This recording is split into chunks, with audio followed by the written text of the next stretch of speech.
ঠাকুর প্রভুপাদের উপদেশামৃত নামক গ্রন্থ থেকে শ্রবণ করছি। প্রশ্ন, যত মত তত পথ, এই কথাটা কি ঠিক? এটা নিয়ে বর্তমান জগতে অনেক হুলস্থুল হয়ে গেছে। যত মত তত পথ, এই কথাটা কি ঠিক? প্রশ্ন। উত্তরে বলছেন, অপ্রাকৃত শব্দ কোথায় গেল? মত জিনিসটা মনোধর্ম। মত জিনিসটা আছে মনোধর্ম। ভিন্ন রুচি হি লোকাহা। অসংখ্য লোকের অসংখ্য মনের খেয়াল বা রুচি, লোকের মনের খেয়ালে যে পথ সৃষ্ট হইয়াছে, হইতেছে ও হইবে, তাহা কখনো আত্মধর্ম বা সনাতন ধর্ম নহে।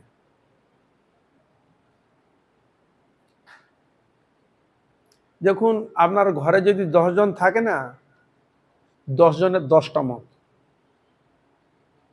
কি?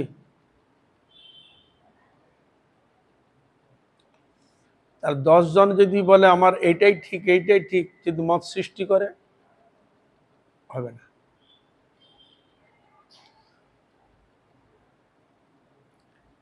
এই জন্য বলছেন যে মত জিনিসটা হচ্ছে মনোধর্ম। ভিন্ন রুচি হি লোকাহা। ভিন্ন ভিন্ন মানুষের ভিন্ন ভিন্ন রুচি লোকগণের। অসংখ্য লোকের অসংখ্য মনের খেয়াল বা রুচি, বিভিন্ন রকম রুচি রয়েছে। লোকের মনের খেয়ালে যে পথ সৃষ্টি হইয়াছে, হইতেছে ও হইবে, তাহা কখনো আত্মধর্ম বা সনাতন ধর্ম নহে। এটা আত্মধর্ম বলা যাবে না এবং সনাতন ধর্ম বলা যাবে না। জগতে মনোধর্মের অসংখ্য মত সৃষ্টি হইয়াছে ও হইবে, কিন্তু শাস্ত্র সম্রাট শ্রীমদ্ ভাগবত বলেন, সবই পুংসাং পরো ধর্ম, যত ভক্তির অধক্ষ যে অহৈতুক প্রতিহতা জয়াত্মা সুপ্রসিদ্ধতি। জগতের যত মত তত পথ সমস্তই অধক্ষ জ্ঞান প্রসূত মত ও তৎ অনুকূল পথ, কিন্তু অধক্ষ শ্রী হরিতে যে অপ্রতিহতা ও অহৈতুকী ভক্তি, তাহাই সকল জীবের পরম ধর্ম, তাহাই আত্মধর্ম।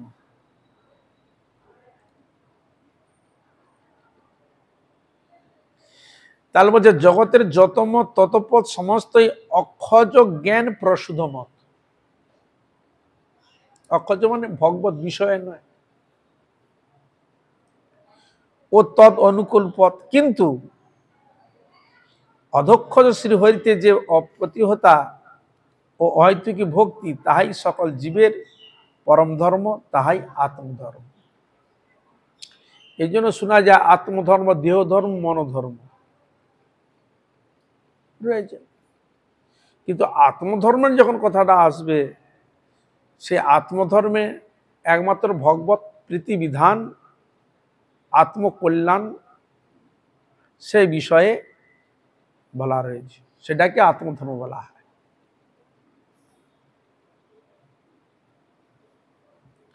যে ধর্মের মধ্যে ভগবত প্রীতি বিধান নেই, ভগবত আরাধনার কথা উল্লেখ করেন না, ভগবত পিতার্থে ভাব প্রকট করেন না, সেটা আত্মধর্ম নয়। বুঝা গেল?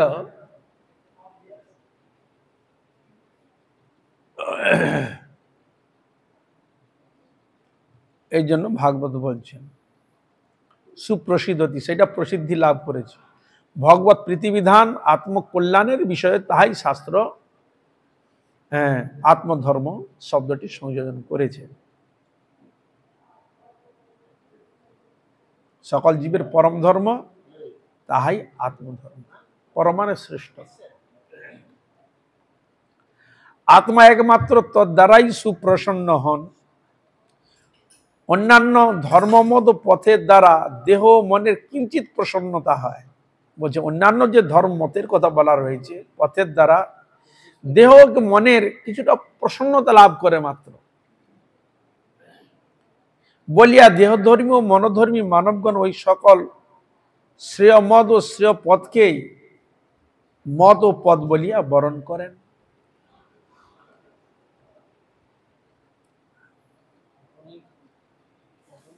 পরম সত্যের কথা শ্রবণ করিতে হয়, তবেই জীবের নিত্য বাস্তব চরম মঙ্গল হইতে পারে, নতুবা মানুষ প্রতি মুহূর্তে বিপদগামী হইবে। যদি ভগবানের প্রতিবিধান যদি না থাকে তাহলে ওই পথকে আমাকে অবলম্বন করতে হচ্ছে। কেন? আমার আত্মকল্যাণের জন্য। ভগবানকে কেন ধরা আছে? আত্মার সঙ্গে সম্পর্ক, ভক্ত ভগবানের সঙ্গে নিত্য সম্পর্ক। আমার হৃদয়ে যে আত্মা রয়েছে, জীব আত্মা, তার সম্পর্ক কার সঙ্গে? ভগবানের সঙ্গে নিত্য সম্পর্ক। আমরা সম্পর্ক থেকে চ্যুত হয়ে গেছি, ভগবানকে ভুলে গিয়ে পুনরায় ভগবানের সঙ্গে সংযুক্ত করা, তাই হচ্ছে আত্মধর্ম। যেখানে ভগবানের কোনো প্রতিবিধান নেই তাকে আত্মধর্ম বলা হয় নাই। এই জন্য বলা রয়েছে পৃথিবীতে যত কথা ধর্ম নামে চলে, ভাগবত কহে তাহা পরিপূর্ণ চলে। ভাগবত বলছেন যেসব কত কিছু ধর্মদাজ বহু রয়েছে, ভাগবত বলছেন ওটা ছল ধর্ম, মনোধর্ম। পৃথিবীতে যত কথা ধর্ম নামে চলে, ভাগবত কহে তাহা পরিপূর্ণ চলে, বলে ছল। তাহলে ভাগবত কোন ধর্মের কথা বলেছে? ভগবান গীতাজি মামেকং শরণং ব্রজ, তাহলে এর দ্বারা সে কি বলতে যাচ্ছে? আমার শরণগ্রহ মানে আমার প্রতিবিধান করো, আমার শরণে আসো, তা তোমার আত্মকল্যাণ হবে, তোমার মনুষ্য জন্ম সফল হবে।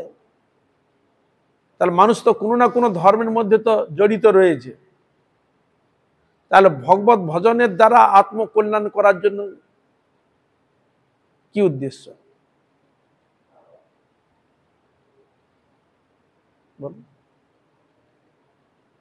সেটা কিছু না কিছু ধর্ম তো করছে, সবাই পৃথিবীতে কিছু না কিছু তো যাজন করছে, কিছু না কিছু তো রয়েছে।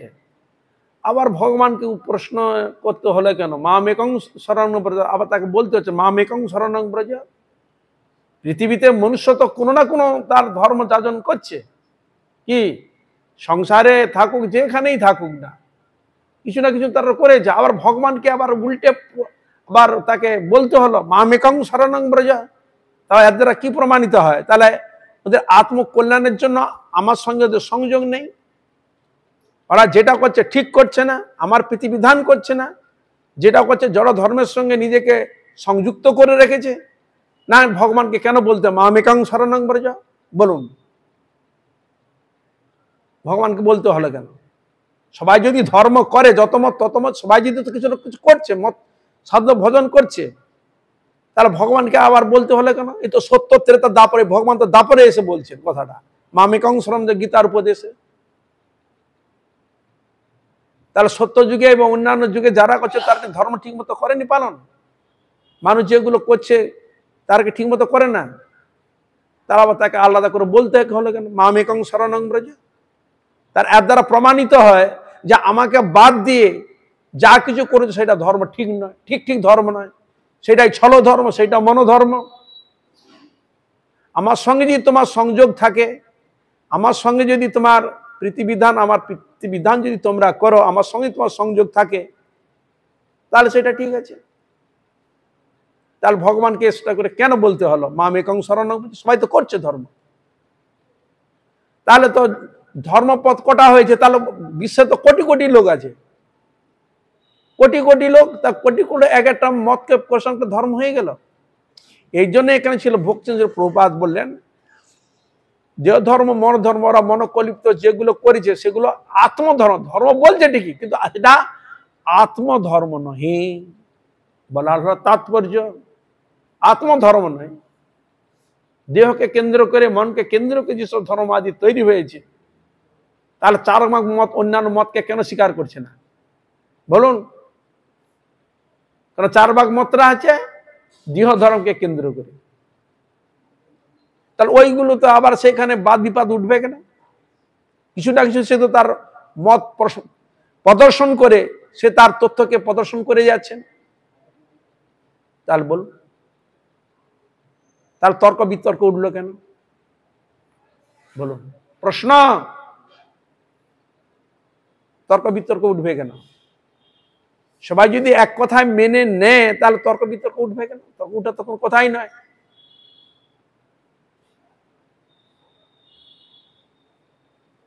তাহলে আমরা যেগুলো ধর্ম দিয়ে, এই জন্য বলছে ভাগবত কহে তাহা পরিপূর্ণ ছিল, ওই জন্য ছল ধর্ম বলা হয়। দেখতে লাগে ধর্মের মতো কিন্তু ঠিক ধর্ম নয়। কেন? ভগবানের সঙ্গে সংযুক্ত না। এই জন্য ভগবান তোমরা যেগুলো করো আমার সঙ্গে যোগ করে তোমরা করো না। এই জন্য ভগবানকে অনেক কিছু বিশেষ কথা বলতে হয়েছে, অনেক কিছু বিশেষ কথা বলতে হয়েছে, ধর্ম কর্ম করতে করার কথা বলতে অনেক কিছু কথা বলেছে। তুমি যদি আমাকে না দিয়ে খাও তুমি পাপ ভোজন করো, তাকে কথাটা বলতে হলো কেন? বলতে হলো বলুন, আপনার কাছে প্রশ্ন, কেন বলতে হলো তাকে? আমাকে যদি তোমরা না দিয়ে খাও তুমি পাপ ভোজন করো, কি তোমরা চোর, আমাকে যদি না দিয়ে খাও তোমরা চোর। তাহলে ভগবানকে চোর শব্দটা প্রয়োগ করতে কেন হলো বলুন? যদি তার ধর্ম তাকেই বলবে যে ধর্মের মধ্যে স্বচ্ছতা থাকবে, যে ধর্মের মধ্যে হিংসা থাকবে না, যার মধ্যে আত্মকল্যাণ থাকবে, প্রত্যেকটি জীবের কল্যাণ থাকবে। কে? হরে কৃষ্ণ।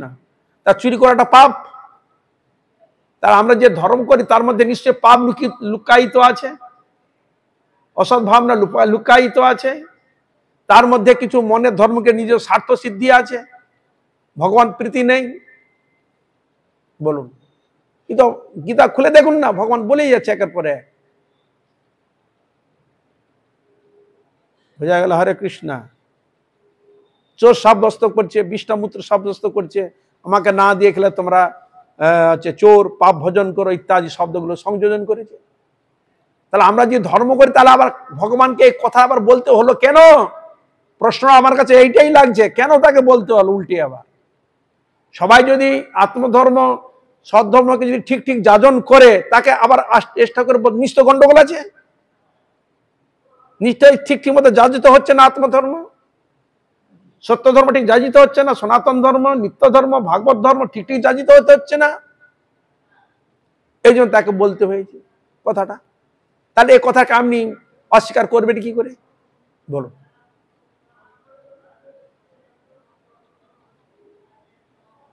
কি বুঝা গেল? হরে কৃষ্ণ।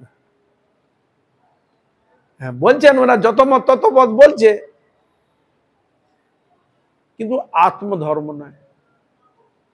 ভগবানের সঙ্গে যদি সংযুক্ত থাকতো তাহলে ভগবানকে চেষ্টা করে মাম একং শরণং ব্রজ শব্দটা সংযোজন করতেন না।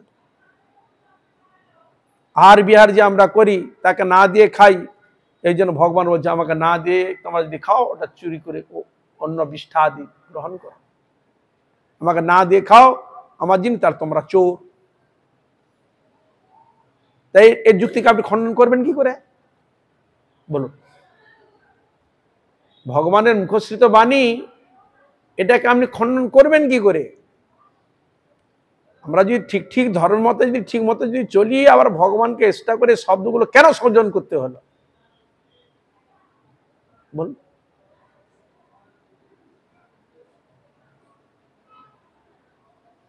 মুষ্টিমেয় যারা কিছু কিছু এসেছেন, মুষ্টিমেয় কিছু শব্দের দ্বারা কিছু মতকে স্থাপন করছে ঠিকই, তাহলে বিশ্বের প্রত্যেকটা ব্যক্তি এক একটা যখন মত, তাহলে কোটি কোটি মত আছে নিশ্চয়ই।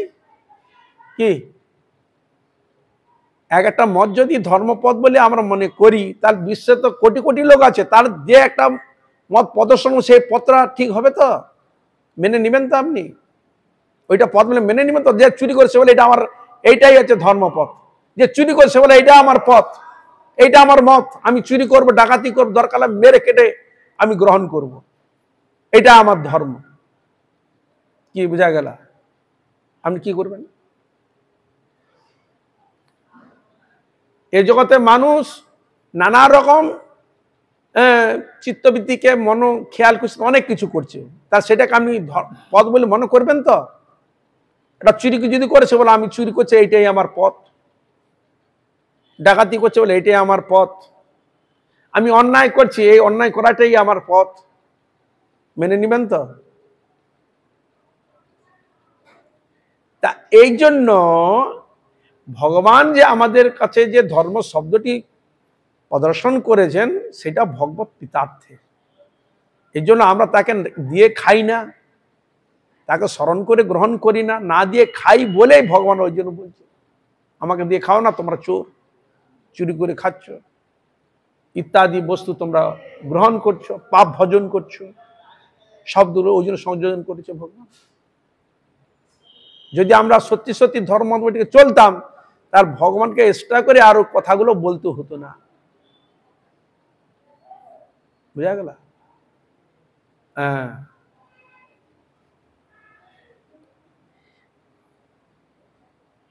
পরম সত্যের কথা শ্রবণ করিতে হয়, কেন সত্য বস্তুকে ভগবান গোবিন্দের সত্য, এই জগতে সত্য শব্দটি সংযুক্ত হয়েছে ভগবানকে কেন্দ্র করে। সত্য বস্তুকে ভগবান গোবিন্দ, এই জন্য সত্যং পরং ধীমহি সত্যমেব জয়তে যথা ধর্ম তথা জয়, শব্দগুলো প্রয়োগ রয়েছে শাস্ত্রে।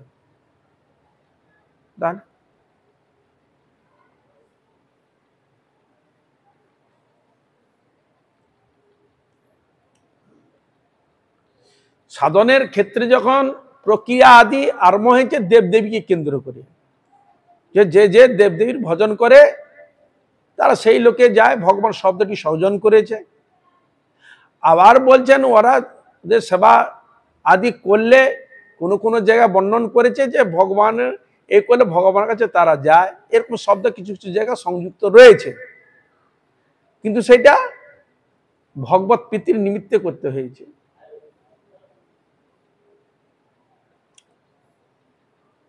দেবদেবীকে কেন্দ্র করে শব্দটা কিছু প্রদর্শন হয়েছে, যে দেবদেবীর ভজন করলে ভগবানের কাছে যাওয়া যায় কিনা। বোঝা গেল? হরে কৃষ্ণ, যাওয়া যায় কিনা। দেরি হয়, সে দেবী কবে আমার প্রতি হবে, ঘুরে ঘুরে ঘুরে ঘুরে আমাকে অপেক্ষা করতে হয়। কিন্তু ভগবানের যদি ওই দেবতার ভজন করতে আমি যে সময় দিচ্ছি, সৎসঙ্গে করে যদি ভগবত ভজন করতে আমি জানতে পারি, শাক ডাইরেক্ট করলে অনায়াসে চলে গেল, আর আলাদা ঘুরতে হচ্ছে না। কিন্তু যত মত তত পথ যদি এই বিচার হয়, তাহলে সেটা মনোধর্ম, দেহ ধর্ম, সেটা আত্মধর্ম নহে।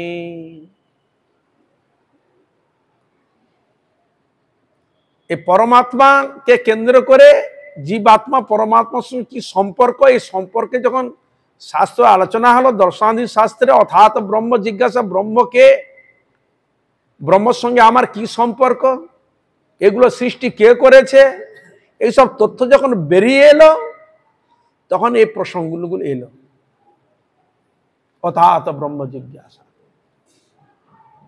বুঝা গেল? হরে কৃষ্ণ। প্রসঙ্গক্রমে এইভাবে বেরিয়ে এসছে কথাগুলো।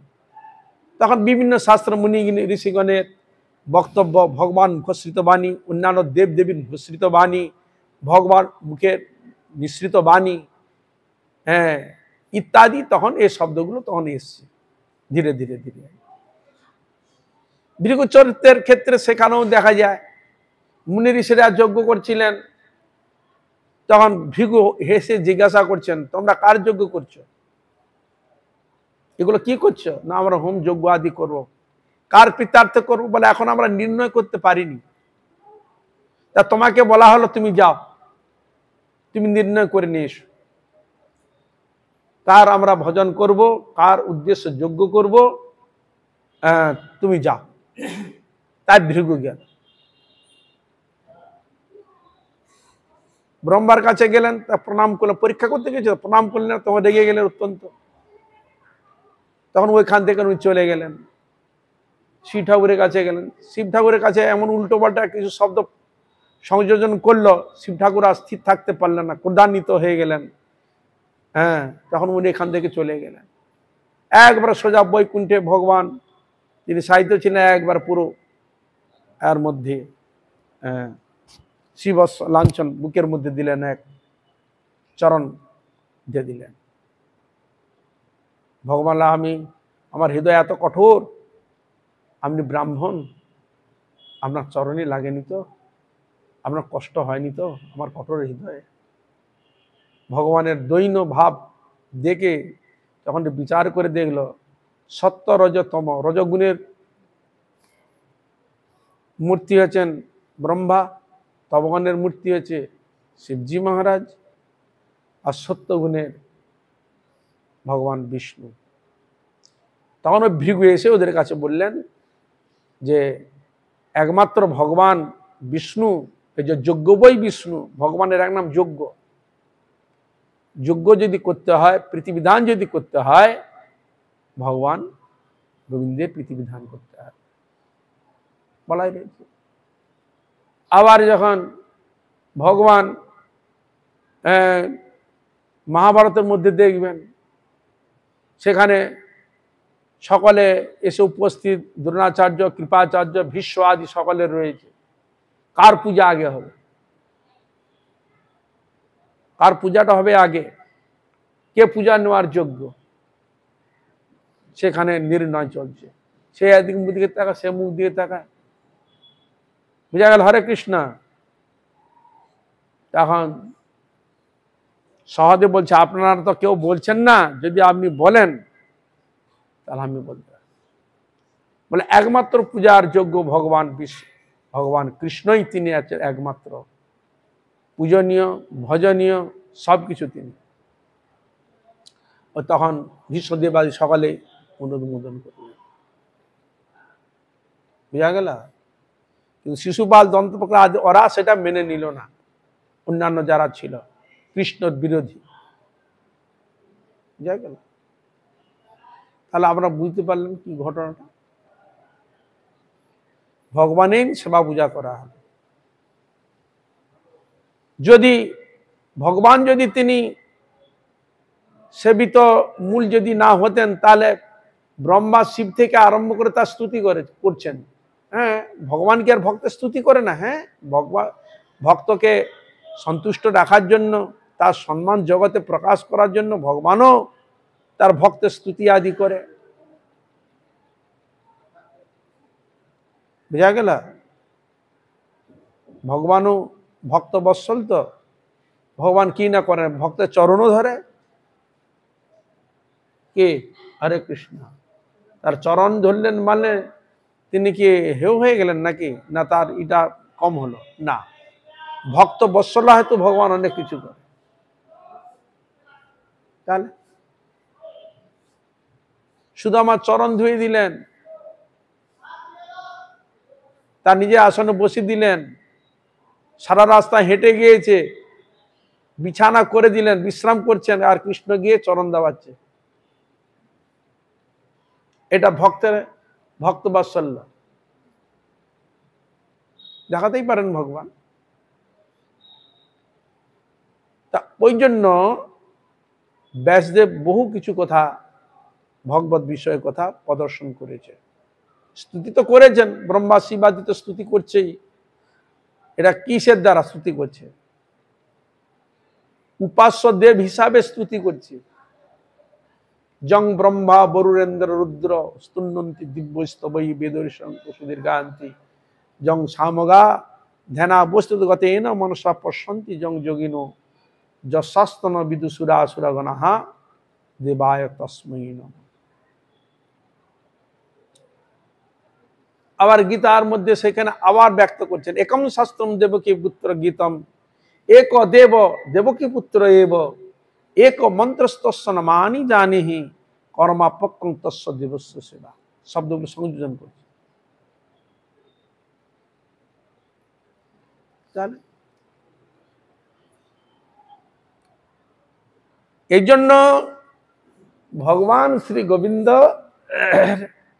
তার প্রীতি বিধান, তাই শিব ভগবান বিষ্ণুর ভগবানের মন্ত্র জীবকে দিয়ে গোবিন্দের সেবায় লাগাবেন, ওই জন্য তিনি কাশিতে এসেছেন, কৈলাস থেকে নেমে এসেছেন কাশিতে। কি করতে এসেছে এখানে? গাঁজা খেতে এসেছেন উনি নাকি? তাহলে এখানে তিনি জীবকে ভগবানের নাম দিয়ে উদ্ধার করবেন, ভগবানের প্রীতিবিধানের শিক্ষা তিনি দিবেন, জীবকে কৃষ্ণ সেবায় নিযুক্ত করবেন। সেই জন্য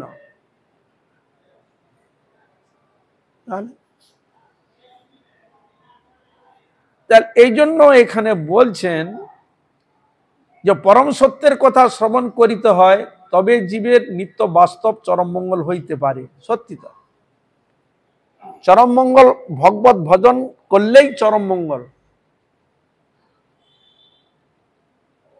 এরকম যাহারা ভগবানের আশ্রয় নিয়েছেন, সে ভক্তকে ভগবান রক্ষা করেছে। যেমন প্রহ্লাদ মহারাজের ঘটনা ঘটেছিল, ভগবান তাকে রক্ষা করেনি। সুধন্যা তপ্ত তৈলে বসে করে হরির সাধনা, বলা হয়েছে। বহু ভক্তের চরিত্র আপনি খুঁজে দেখবেন ভগবত ভজনে। ভগবানের অনেক রূপ রয়েছে, রাম, নৃসিংহ, কল্কি ইত্যাদি বহু রূপ রয়েছে। সেবা করেছে, বিষ্ণু তত্ত্বের সেবাও করেছেন, বৈষ্ণব তত্ত্বেরও সেবা করেছেন। কিন্তু ধর্ম যেটি আরম্ভ হয়েছে সেটি হচ্ছে আত্মধর্মকে কেন্দ্র করে। আত্মধর্ম হচ্ছে মুখ্য, ইনাকে কেন্দ্র করে আর সব ধর্মমত গজিয়ে উঠেছে। হরে কৃষ্ণ। দেহ ধর্ম, মন ধর্ম আদি, বোঝা গেল? মূল বস্তু ধীরে ধীরে ধীরে ধীরে মানুষ ঈশ্বরের দিকে না গিয়ে ধীরে ধীরে ধীরে দেহ মনের বশীভূত হয়ে ধীরে ধীরে ধীরে ধীরে যার যেটা ভালো লাগে সেইভাবে সে পরিচালিত হয়েছে। যারা ঋষি কর্তৃক পরিচালিত হয়েছে তারা সেইভাবে তারা সাধন ভজনের বৈশিষ্ট্যকে তারা ধরেছে। ভগবানের মুখ নিঃসৃত বাণীকে তারা স্বীকার করেছে। তাহলে এখানে ধর্ম বলেছেন, কিন্তু ওটি আত্মধর্ম নহে। আত্মধর্মটা হচ্ছে আত্মার সঙ্গে যুক্ত। তা এই জন্য অনেক সময় প্রশ্ন আসে যে অন্যান্য যে দেবদেবী যদি ভজন, তাদের ক্ষতি কি? তখন বলছে দেখো, তোমার হৃদয়ে যে আত্মাটা আসছেন, ও আত্মা কিন্তু দেবী থেকে আসেনি। যদি অন্যান্য দেবী থেকে আসতো তাহলে ভগবান পুতিন বলতেন না মমবাংশ জীবলোকে জীবভূত সনাতন। জীব হচ্ছে আমার অংশ, আমি যেমন সনাতন বস্তু, আত্মা সনাতন বস্তু। তার ভগবান প্রত্যেকটি জীবের মধ্যে যে আছেন আত্মা রূপে, এটা ভগবান প্রমাণ দিচ্ছে। সর্বস্ব চাহম হৃদি সন্নিবিষ্ট।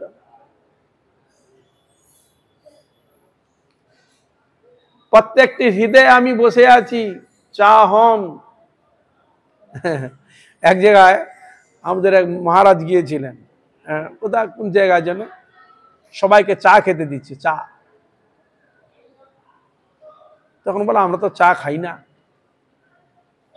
বলে সে কি, আমরা চা খান না? গীতায় তো চা খাওয়ার কথা লেখা আছে, সর্বস্ব চাহম হৃদি সন্নিবিষ্ট। শ্লোক শোনাচ্ছে মহারাজকে। তো মহারাজ বলে আপনি কি বলেন, চা খেতে বলেছে? বলে সর্বস্ব চাহম হৃদি সন্নিবিষ্ট। আর মশাই বলেন কি, চটাচ অব্যয় শব্দ, চযুক্ত অহম ইতি চাহম। আর আপনি বলেন চা খেতে বলেছে? চা খেলে একবার আমেজ, আনন্দে উৎফুল্ল হয়ে যাবে। দেখুন ব্যাখ্যাটা। আমি প্রত্যেকটি জীব হৃদয়ে বিরাজমান। বাইরে তো আছি এবং প্রত্যেকটি জীব হৃদয়ের মধ্যে আমি বিরাজমান, এরই সন্নিবিষ্ট। প্রত্যেকটি জীব হৃদয়ে আমি রয়েছি। হ্যাঁ, আমি সেদিন আলোচনা করলাম অঙ্গ দেবতা। হ্যাঁ, কিন্তু আমি যদি বুঝতে পারি ভগবানের সেবা করলে সকল আমার সেবা হয়ে যায়, তাহলে আমি আপনার অন্যদিকে যাব কেন? আমাদের গোস্বামী থিওরি এইটা, যে গাছের গোড়ায় যদি জল দেওয়া যায়, সব বৃক্ষ যদি পুষ্ট হয়ে যায়, তাহলে আমি মূল বৃক্ষকে ধরলেই তো আমার কাজ হয়ে যাচ্ছে। ওখান তো আপনি একজনকে দিলেন, আর এখানে বলছে কৃষ্ণের চরণে মূল গোড়া যদি দেওয়া যায়, সকল দেব দেবী তো পেয়ে গেল কৃষ্ণের মাধ্যমে। এবং যদি ভগবান যদি প্রত্যেকটি জীব হৃদয়ের মধ্যে তিনি যদি মূল থাকেন, তাহলে ভগবানকে সন্তুষ্ট করলে সন্তুষ্ট হবে না? এই জন্য শাস্ত্র তস্মিন তুষ্টে জগৎ তুষ্টং প্রীণিতে প্রীণিতাং জগৎ। যাকে তুষ্ট করলে সব তুষ্ট হবে, সকলে তৃপ্তি লাভ করে, প্রীত হয়। এই তো বলার তাৎপর্য। তা এই জন্য বললেন, তা আত্মা যেটা প্রসন্ন লাভ করে, ভগবানের সেবা করলে আত্মা প্রসন্ন লাভ কেন? ভগবান থেকে এসেছে। এই জন্য আমি বললাম, তাহলে আত্মাটা যদি ভগবান থেকে আসে, ও কাকে খুঁজবে? কার সঙ্গে মিলিত হতে যাবে? কার সঙ্গে মিলিত হবে? ভগবানের সঙ্গে মিলিত হবে, তাকে সেবা করবে। এই যে চৈতন্য মহাপুরে এক কথা বলে দিন, জীবের স্বরূপ কি না? কৃষ্ণের নিত্য দাস। তা কৃষ্ণ তার নিত্য, আমি কার দাস? কৃষ্ণের দাস। তার সেবা কার করব? কৃষ্ণের করব, প্রভুর করব। বুঝা গেল? হরে কৃষ্ণ। যদিও আমাদের পিতার মাতা রয়েছে, আমাদের পিতারও পিতা, মাতারও মাতা ভগবান, অসুবিধা নেই। এই জন্য বললেন চরম মঙ্গল হতে পারে, নতুবা মানুষ প্রতি মুহূর্তে বিপদগামী হইবে। এই জন্য বলছে বাস্তব সত্য বস্তু ভগবান, তার যদি সেবা করা যায়, প্রীতিবিধান করা যদি যায়, তাহলে মানুষ কোনোদিন বিপদগামী হবে না। ভগবান তাকে টেনে নিয়ে আসে। ভগবানের বৈশিষ্ট্য এটাই যে আমার নাম গুণগান কীর্তন যদি আমাকে ধরে, তাকে আমি ছাড়ি না, তাকে সর্ব বিপদ থেকে আমি তাকে রক্ষা করি। পুরো সম্পূর্ণ গাইড নিচ্ছে। গীতাতে তাই বললেন তো, মামেকং শরণং ব্রজ, তুমি যদি আমার শরণে আসো, সর্বপাপে ভো। তুমি যদি মনে করো আমার পাপ এটা হবে সেটা হবে, বহু কিছু তুমি দোষ আদি দেখাও, আমি দায়িত্ব নিচ্ছি, আমি তোমাকে রক্ষা করি, আমি তোমাকে রক্ষা করবো। সবরা বিপদ হইতে যাও হোক না কেন, আমি তোমাকে রক্ষা করবো, আমি তোমাকে গ্যারান্টি দিচ্ছি। তাহলে ভগবানের প্রতি কিরকম বিশ্বাস হলে ভগবানের কথাটাকে আমরা গ্যারান্টি নিয়ে গ্রহণ করব? বলুন। তা আমার ভগবানের প্রতি বিশ্বাস নাই, যেটা আছে দৈহিক। এই জগতে সেবা পূজার যদি বৈচিত্র্য যে দেখতে পাই, যথার্থ আমরা মানে দৈহিক সুখকে কেন্দ্র করে সাধন ভজন আরম্ভ হয়েছে। দেখুন, আপনি মন্দিরে যাচ্ছেন, কজন ভগবানের যথার্থ নিঃস্বার্থভাবে সেবা করার জন্য যাচ্ছে আপনি বলুন তো? কেবল আমার ডাক্তার হব, কেবল আমি পরীক্ষার জন্য পাস করতে পারি, কেউ আমি ইঞ্জিনিয়ার হব, কেউ আমি উকিল হব, কেউ ব্যারিস্টার হব, যেগুলো বাধা যেন দূর হয়ে যায়, আমি যেন ওই পদটা পাই, আমি যেন ভালোভাবে পাস করে যাই, ইত্যাদি। বলুন তো, ফল থেকে আরম্ভ করে যা কিছু দিচ্ছেন সসুখ বাসনার জন্য, ভগবানের প্রীতিটা কতটুকু করেন আপনারা বলুন?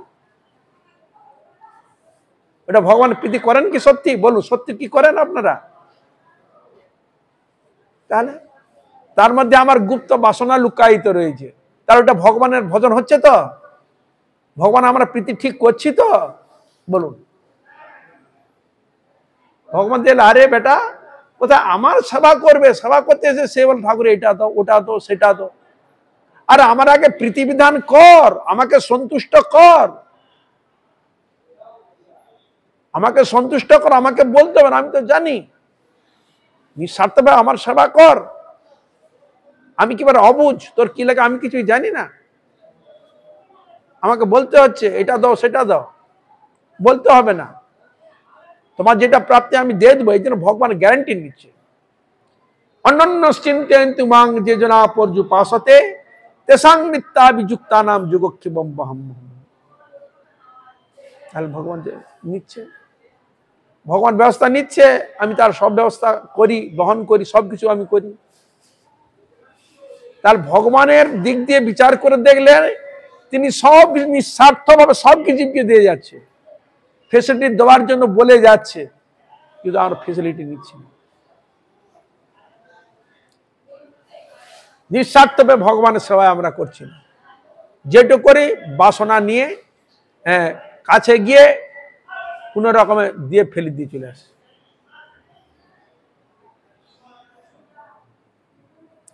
এই জন্য এখানে বলছেন যদি ভগবানের পিত্তার্থে আত্মকল্যাণের যদি যথার্থ করতে হয় তাহলে সে জীব বিপদগামী হয় না, কিন্তু ভগবানের সঙ্গে যদি সংযুক্ত না রেখে যদি চলে তার বিপদগামী হয়ে যেতে।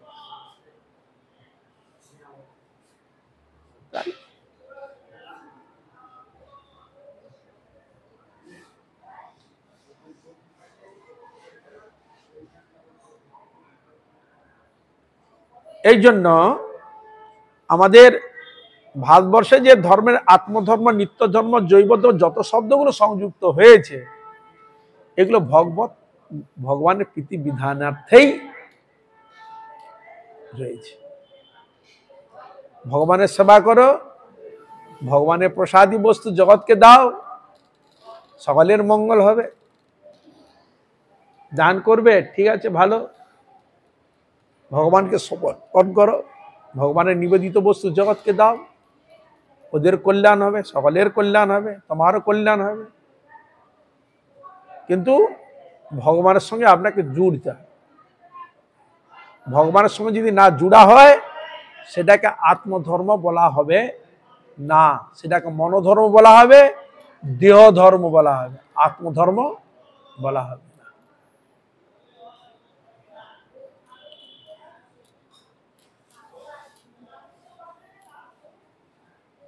তা এই জন্য দেবদেবী পূজার ক্ষেত্রে হ্যাঁ ভগবানের আর একটা রূপ, দেবদেবী তো ভগবান ছাড়া তো কিছু নাই, দেবদেবীর একটা রূপ, ভগবানের আর একটা রূপ, ঠিক আছে তুমি করো, অঙ্গ দেবতা পূজা করো, তাতে কি অসুবিধা? তোমার যদি সেরকম মনোভাবনা, সেটা তোমাকে বাধা কে দিচ্ছে? কিন্তু তা বলে এই নয় যে যেগুলো একটা মত স্থাপন করবে সেইটাই পথ বলে, আত্মধর্ম বলে, আত্মকল্যাণের পথ বা ভগবত প্রাপ্তির পথ, এটা তো মেনে নেওয়া যায় না।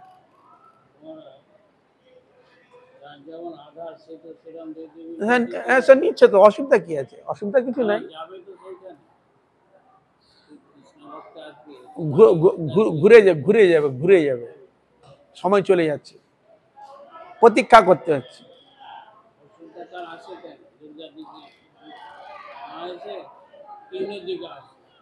ওই জন্য ভগবান দেখলেন, এই জন্য তো কৃষ্ণ দ্বৈপায়ন বেদব্যাস অন্যান্য গ্রন্থ এই জন্য করলেন যে তিন গুণের জীব আছে জগতে, সত্য, রজ, তম। মানে সাধারণ ভজনটা কার জন্য? পশু পাখির জন্য নয়, ভজনটা কার জন্য? ভজনটা মনুষ্যের জন্য। এই জন্য ভগবান জ্ঞান, বুদ্ধি, বিবেক মনুষ্যকে দিয়েছে।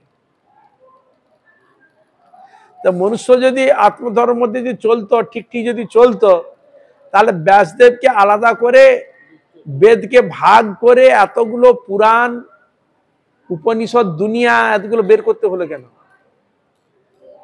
প্রশ্নটা এটাই। আর আমরা যদি এত ভালো হতাম, তা সরকারকে পুলিশ, কোর্ট, জেল ইত্যাদি রাখার কি দরকার ছিল? আমরা যদি এত ভালো হতাম, যদি ভালো হতাম, প্রয়োজন ছিল কি? বলুন। তাহলে তা ভগবান দেখলেন, ব্যাসদেব বিচার করে দেখলেন মানুষ এরকম রয়েছে, এরকম করবে, সৎপথে রাস্তা দেখিয়ে দিলেও, অন্যায়ের কথা বললেও সেটা করবে। আমরা যেগুলো জগতে করি ইচ্ছাকৃত কিন্তু ভুলবশত করি না, এটা জেনে রাখবেন। এই জন্য নরোত্তম দাস ঠাকুর কীর্তনে বলছেন, হরি হরে আমি বিফলে জনম গোয়াইনু, মনুষ্য জনম পাইয়া রাধা কৃষ্ণ না ভজিয়া, জানিয়া শুনিয়া বিষ খাইনু, সংসার বিষানলে জীবানিসি হিয়া জলে, জুড়াইতে না কইনু উপায়। জানিয়া শুনিয়া বিষ খাইনু। তা আমরা যেগুলো অন্যায়গুলো করি, কেউ বলবে আমার অনিচ্ছাকৃত করেছি, ওইটা চালাকি করে বলবো আমি অনিচ্ছাকৃত আমার হয়ে গেছে দৈবাত, কিন্তু ইচ্ছাকৃত মানুষ করে, জেনে শুনে করে পাপ। এই জন্য নরোত্তম ঠাকুর বলছেন, জানিয়া শুনিয়া বিষ খাইনি। আমি জেনে শুনেই খাচ্ছি, না জেনে খাচ্ছি না। তাহলে এই জন্য ছিল কৃষ্ণদেবরায় বেদব্যাস তিনি বিচার করে দেখলেন। অন্যান্য সময় বেদাদি শাস্ত্রকে এত ভাগ বাটা করেনি। কলিযুগের মানুষের ভাব দেখে যেগুলো এরা ঠিক ঠিক চলবে না, তাদেরকে উদ্ধার করার জন্য কিন্তু আমাকে করতে হয়। সোজা সরল ভাবে মনুষ্য যাতে গ্রহণ করতে পারে, যা যে গুণ অনুযায়ী যাতে উঠে আসতে পারে, সেই জন্য তিনি বেদকে বিভাগ করলেন,